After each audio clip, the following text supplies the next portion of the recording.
ధనతెరస్ మరియు దివాళీ సందర్భంగా 20% flat of on VA మన ముకుందా జ్యువెలర్స్ అన్ని బ్రాంచెస్ లో. సుమన్ టీవీకి స్వాగతం. మనం పురాణ కథలు వింటుంటాం తరచుగా.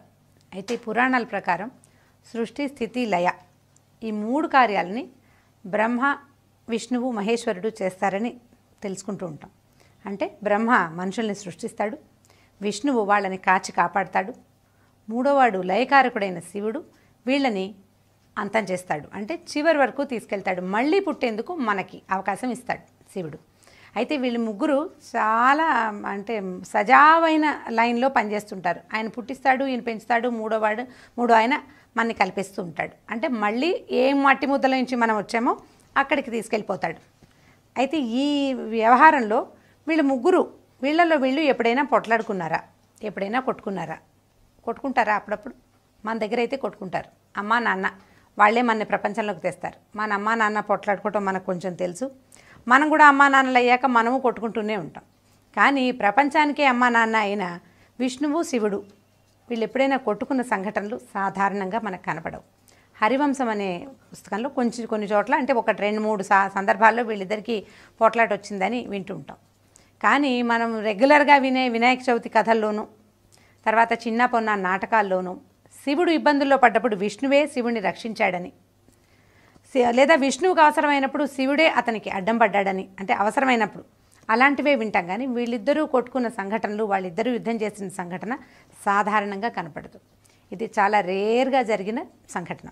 అయితే ఈ రేర్ సంఘటనకి భారత కథల్లోనే ఒక కథ ఉంది, ఉషా పరిణయం కథ. చాలామందికి ఉషా పరిణయం కథ తెలిసి ఉంటుంది. ఈ ఉషా అనే అమ్మాయి బాణాసురుడు అనే రాక్షసుడి కూతురు.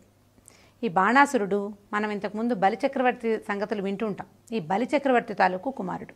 అయితే బలిచక్రవర్తిని విష్ణువు వామనావతారంలో నేలకి తొక్కేశాడు, అంటే పాతాళలోకానికి పంపేశాడు. దాంతో బాణుడు, విష్ణువు అంటే అతనికి ఇష్టం ఉండేది కాదు ఈ బాణాసురుడికి. బాణుడికట 10 చేతులు ఉండేవట.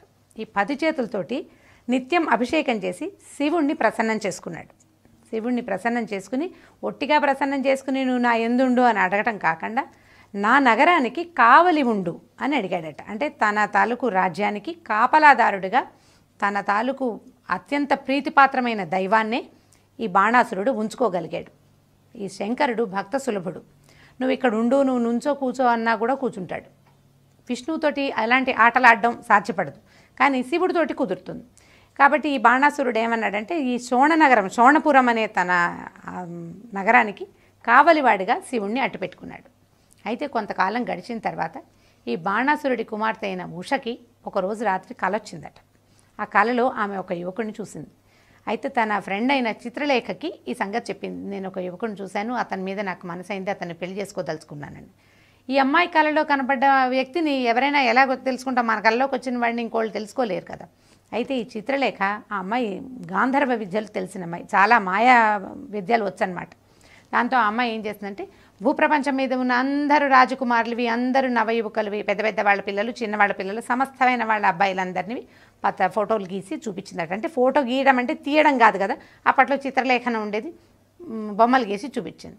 బొమ్మలు గీస్తే ఈ బొమ్మల్లో ఒక యువకుడిని ఉష గుర్తుపట్టింది. ఈ గుర్తుపట్టబడిన యువకుడు ఎవరంటే శ్రీకృష్ణుడికి సాక్షాత్తు మనమడైన అనిరుద్ధుడు. శ్రీకృష్ణుడికి అష్టభార్యలు మనకు తెలుసు కదా. సో ఈ శ్రీకృష్ణుల వారికి రుక్మిణీదేవి వల్ల కలిగిన సంతానం ప్రద్యుమ్నుడి కుమారుడు అనిరుద్ధుడు.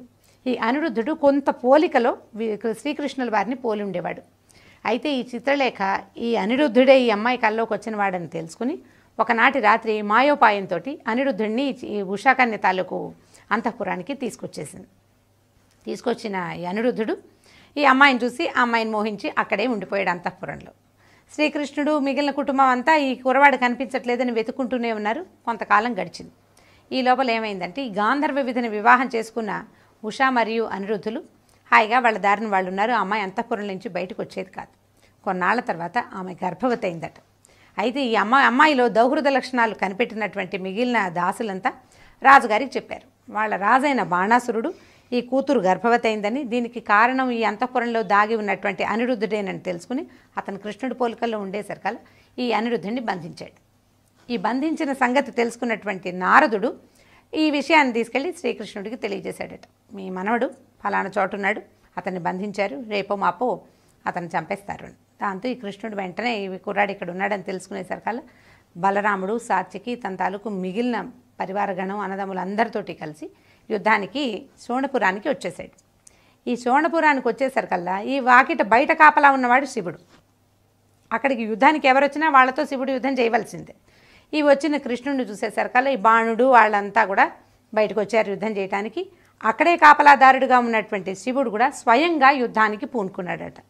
బాణాసురుడు 10 చేతులతోటి ప్రచండంగా యుద్ధం చేశాడు. బలరాముడు అతన్ని ఓడించబోయాడు. ఇంకా ఇలా రకరకాలుగా కొట్టుకుంటుండగానే శివుడు మరియు శ్రీకృష్ణుడు వీళ్ళిద్దరికీ యుద్ధం సంభవించింది. ఇద్దరూ సమవుజ్జీలు, ఎవరూ తగ్గేవాళ్ళు కాదు. కృష్ణుడికి తన మనవడు కావాలి, శివుడికి తన భక్తుడు కావాలి. వీళ్ళిద్దరూ యుద్ధం చేస్తూ ఉండగా భూదేవి అదిరిపోయిందట. మిగిలిన యుద్ధాలన్నిటికీ ఆవిడేం బెదరలేదు. అదిరిపోయి వీళ్ళిద్దరూ నన్ను కాచి కాపాడాల్సిన వాళ్ళు, ఒకడు పాలించాలి, రెండోవాడు నాలో మిగిలిన ప్రాణుల్ని కలిపేయాలి, వీళ్ళిద్దరూ కలిసి కొట్టుకుంటూ ఉంటే నేనేం చేయాలని ఆవిడ పరిగెత్తుకుంటూ వెళ్ళి బ్రహ్మ దగ్గరికి, అయ్యా వీళ్ళిద్దరూ కొట్టుకుంటున్నారు, నేను వీళ్ళ యుద్ధాన్ని భరించలేను, నా వల్ల కాదని చెప్పిద్దట. అప్పుడు బ్రహ్మ వచ్చేసరికల్లా ఈ కృష్ణుడేమో నారాయణాస్త్రాన్ని, శివుడేమో పాశుపతాస్త్రాన్ని సంధించి రెడీగా ఉన్నారు. శివుడికి సంబంధించింది పాశుపతాస్త్రం. ఈ అస్త్రాన్ని అర్జునుడు సాధించాడని మనం కథల్లో వింటూ ఉంటాం. ఎలాగో విష్ణుమూర్తి తాలూకు అవతారమైన శ్రీకృష్ణుడి దగ్గర నారాయణాస్త్రం ఉంది. ఈ 2 అస్త్రాలు కనుక ఒకదాన్నొకటి ఢీకొంటే ముల్లోకాలు కదిలి చెరువులో కలిసిపోవాల్సిన, సముద్రంలో కలిసిపోవాలి. దగ్గరలో ఏది ఉంటే అది అప్పటిండే చెరువు, వాళ్ళకున్నది సముద్రమే, అందులో కలిసిపోవాలి. దాంతో బ్రహ్మ వెంటనే వాళ్ళిద్దరిని ఆపి, ఇది పొరపాటు, ఈ పని చేయవద్దని పాతాళలోకం నుంచి బలిని పైకి రప్పించి బాణాసురుణ్ణి ఉషని అనిరుద్ధుడికి ఇచ్చేలాగా వివాహం చేసేటట్టుగా ఒప్పించాడట. బలి చక్రవర్తి వచ్చి తన కుమారుణ్ణి మందలించి, ఈ పని చేయకూడదు, ఆల్రెడీ గర్భవతి అయిన అమ్మాయిని అట్టపెట్టుకుని నువ్వేం చేస్తావు, ఈ అమ్మాయిని పెళ్లి చేసేయమని చెప్పి బలి చేత చెప్పించారు. చెప్పించిన తర్వాత ఈ శివుడు కృష్ణుడు ఇద్దరు ఈ యుద్ధాన్ని విరమించారు. అయితే శివుడికి అప్పుడు ఏమనిపించిందంటే, ఈ భక్తులకి ఆశ్రయం ఇవ్వడంటే వాళ్ళు అడిగింది కోరిక కనుక తీరిస్తే ఇలాంటి ఉత్పాతాలే సంభవిస్తాయని చెప్పి అక్కడి నుంచి నేను నీకు కావలి ఉండను, కైలాస నగరం నుంచే నిన్ను కాస్తానని చెప్పి ఈ నగరాన్ని వదిలిపెట్టి శివుడు వెనక్కి వెళ్ళిపోయాడట. శ్రీకృష్ణుడు కూడా తన మనవడికి వివాహం చేసుకుని తన ఇంటికి చేరిపోయాడు. ఇది కాకుండా మనం హరివంశంలో కూడా 1-2 కథలు చూస్తామండి. కానీ ఈ 1-2 చదువుతున్నటువంటి హరివంశపు కథలు అంత నిజంగా అనిపించవు. ఈ బాణాసురుడి కథ మాత్రం స్పష్టంగా భారత కథల్లో చెప్పబడింది, సుస్పష్టంగా కనబడుతుంది. పురాణ గాథల్లో ప్రత్యేకమైన గాథలు ఏంటంటే కృష్ణార్జున యుద్ధం, రామాంజనేయ యుద్ధం, కృష్ణ జాంబవంత యుద్ధం, అవన్నీ ప్రత్యేకమైనవి.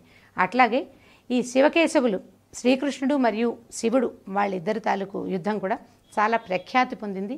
ఉషాపరిణయ గాథని ఇదివరకు హరికథగా చెప్తుండేవాళ్ళు ఊళ్ళల్లో. ఈ ఉషాపరిణయ గాథ విన్న వాళ్ళకి శత్రువులతోటి కూడా మిత్రత్వం ఏర్పడుతుందని హరికథా గానాల్లో చెప్తుండేవాళ్ళు.